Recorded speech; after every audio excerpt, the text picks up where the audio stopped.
Yo, what up, everyone? Mike Hill, the Wholesaling Titan, here to answer another question about wholesaling real estate.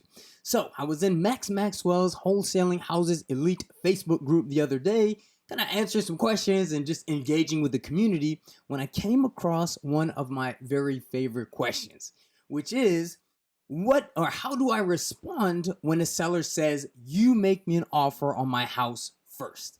So I'm going to give you guys the exact verbiage that I use so you can copy it in just a moment. But first, I want to give you some feedback on some of the comments and recommendations that other people made on the post. And then I just want to give you a little bit of context to go with my specific recommended response. So you're probably going to get this response more often than you won't. And, a lot of things can work. They're often dependent on things like, someone's specific circumstance or someone's personality or disposition or the rapport that you've built. And there isn't necessarily like a right or wrong answer or something that's going to work 100% of the time.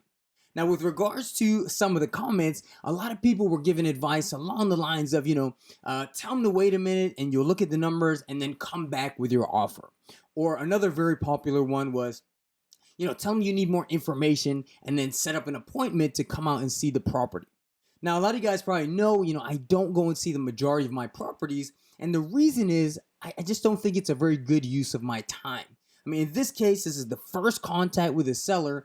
And you have to remember that your inspections, repairs, value estimates as a wholesaler are largely irrelevant, or at least less important than you think. Because ultimately, the end buyer who needs to decide on those numbers because they know you have a vested interest in the sale. Like, imagine you're going to go buy a Rolex on eBay and you said, yeah, this seems like a great deal, but I want to have it authenticated by a third party. And then the seller says, "I'll authenticate it for you." I mean, that's probably not going to be acceptable because they have an interest in the sale. So another reason is that if you go and look at the property and then you come to terms and then you want to go show it to a buyer or multiple buyers and or you need to ask for a price reduction, you start raising some red flags because the seller's thinking like, you already saw this. Like, what's up? So if I go and look at a property and I don't even know if it's a deal without knowing more about seller motivation or anything like that, it's largely a big waste of time. And for me, that is a personal choice. I mean, even if a house is only, 30 minutes away, I'm driving there and back, meeting with the seller 30, 45 minutes. It's like 2 hours where I could have, made another 100 calls or offers from the comfort of my home. Now, again, there are exceptions to every rule. If something's really hot or the seller's clearly motivated or insistent, or you think that that's what it's going to take to get them to sign the contract, then by all means, go ahead. I'm just saying that's kind of not my default response. Now, next thing I want you to keep in mind, and this is very, very important, is that I never give the price first. I often get the question, how do you make a seller take a low price? And while you can negotiate and get, slightly lower than what's in their mind, the idea here is not to turn a sale into a wholesale deal. The idea, rather, is to understand that wholesale deals exist in the market and you simply need to find them. So the analogy I use time and time again is that it's like digging for gold. You're going to find more of what you don't want than what you do want, like the rocks and dirt and all that stuff. But you don't try and turn rocks and dirt into gold. Instead, you understand you have to go through the trash to find that little nugget. But when you do, it's absolutely worth it. Now, the best analogy I can probably make is that we are the pawn shop model of real estate. You cannot walk up to a woman who is in a good place financially and in a stable relationship and offer to buy her $5,000 engagement ring for $1,000. The types of people that come into the pawn shop, they're not there because they want to sell an engagement ring for half of its value. They're there because some life circumstance has put them in a position where they'll be in a better place selling to you than if they didn't. So on that note, a little homework assignment I have for you, one that I recommend to my students, is to go to YouTube and look up the show Pawn Stars and watch that show, or at least clips of the negotiations, and notice that the pawn shop owners never give a price first. If someone isn't willing to tell you what they want, and again, there can be exceptions, but 90% of the time, they're simply not motivated. And notice the owners are okay with just walking away from that. It's just that simple. Now, another comment I saw somebody make was, tell them you'd love to buy the property for $1. And then there was this good amount of, back and forth where someone else argued, that's not going to work. It's going to make you look obnoxious or, not serious. And then the original person who, posted it just said, I'm doing that to build rapport, kind of add some comedy. And then that person responded again. They're like, well, I've tried stuff like that, and maybe I'm just not funny. So in my response, I actually agreed with the original poster in the sense that rapport is absolutely the right word, not comedy. You're not necessarily trying to make them laugh. What you're trying to do, and the sub communication is, hey, I'm admitting to you in a very transparent way that yes, I'm an investor. I'm looking for a deal. I want to get the property at a low price. But I'm also acknowledging that you may understandably be very skeptical of that. So I'm putting the cards on the table. Yeah, I'm having a little bit of fun, not taking myself too seriously, but it's essentially saying, let's just both put our guards down for a moment and have a conversation. And I find that in many cases, dropping that corporate speak can in fact be effective. Now, again, it does depend on the specifics of the individual and the interaction you've had thus far. You probably might not want to say that in the case of probate or something like that, right? But that kind of brings me to my next major point. Now, this is something pretty universal in that it isn't what you say, but it's how you say it. So, language studies and psychology studies, they tell us the majority of human communication is not through words. In fact, words only account for like 7% of our communication. But things like, body language account for the other 93%. So, if we're not face to face, if we're not face to face with someone, we can still convey a lot of that communication, not through body language necessarily, but through our tonality. So, again, not just what we say, but how we say it. So obviously, you're going to get a lot of objections in this business, and I do have a full framework for dealing with any objections in my ebook, Overcoming Objections. Like listen, acknowledge, isolate, identify, validate, and I walk you through those steps. I will leave a link in the description if you guys want to check it out.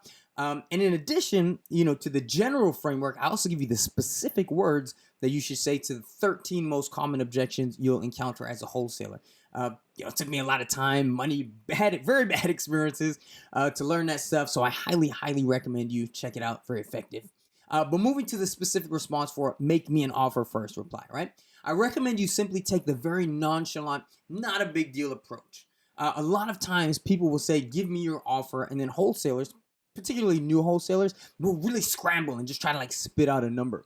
So instead, we're going to start by acknowledging what they said and simply ask again. So you'll say like, oh, no problem. Totally understand where you're coming from, but just kind of give me a ballpark figure just so I have an idea of what you're looking for and see if we can get you an offer that makes sense for you as soon as possible.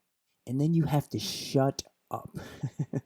As simple as this is, you'd be surprised at how many people will give you a ballpark figure.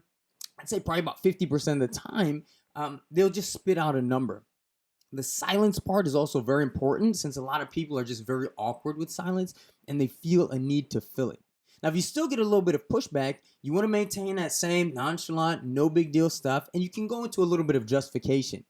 Most of our types of communication in this business, addresses emotion, but some people are simply, a little bit more like hardwired for rationality.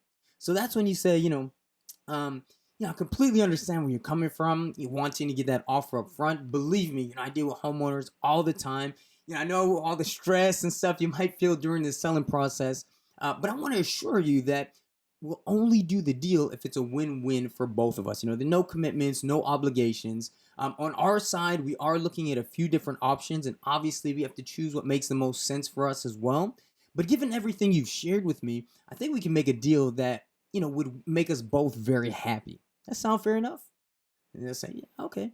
Great. So again, this isn't a firm number by any means, but if we pay cash, close quickly, and take the property in as-is condition, what could you accept here? By saying this and saying it this way, notice that I'm also changing the dynamic a little bit by subtly mentioning that we're looking at a few options. Essentially, I'm saying, look, you have one house to sell. We have many to choose from. So you kind of got to bring your A game. I don't need you. You need me. And then we're also injecting a little urgency, some scarcity, a little FOMO, that fear of missing out. And as an alternative, or rather an add-on to this response, it's to kind of blame the other guy. So we use the same response, but essentially you say, you need a completed application to review with your manager or partner. And that depends on the angle or posturing you've taken. Sometimes you want to be seen as the decision maker, sometimes an employee, sometimes a partner. Usually you start very ambiguous until one of those options kind of makes more sense during the course of your conversation. So that's what I have my VAs use, where they say, I completely understand, but just in order to submit this into our system or to submit this for review, I just have to put a number in there, or I can't even submit it into my manager, or I can't even physically enter it into the system. So hopefully that helps you guys with not only a specific response, but also gives you a framework and some context around why I engage in this style of communication. Let me know in the comments what other questions or responses you guys would like to hear. I was originally going to make this a longer video because there are a few more pointers I'd like to make with regards to communication style, using scripts, preparing for objections, and things of that nature. But I think I'm actually going to make this a two-parter and address those in my very next video. So before I get out of here, I just got one quick announcement. As some of you know, I've been doing a series of free live training calls over the past few weeks. The idea is to show you exactly how to do your first or next deal, make 5,000, 10,000 or more in the next 4 to 6 weeks. I have about an hour and a half of prepared material, and then I just kick it with you guys and answer questions live.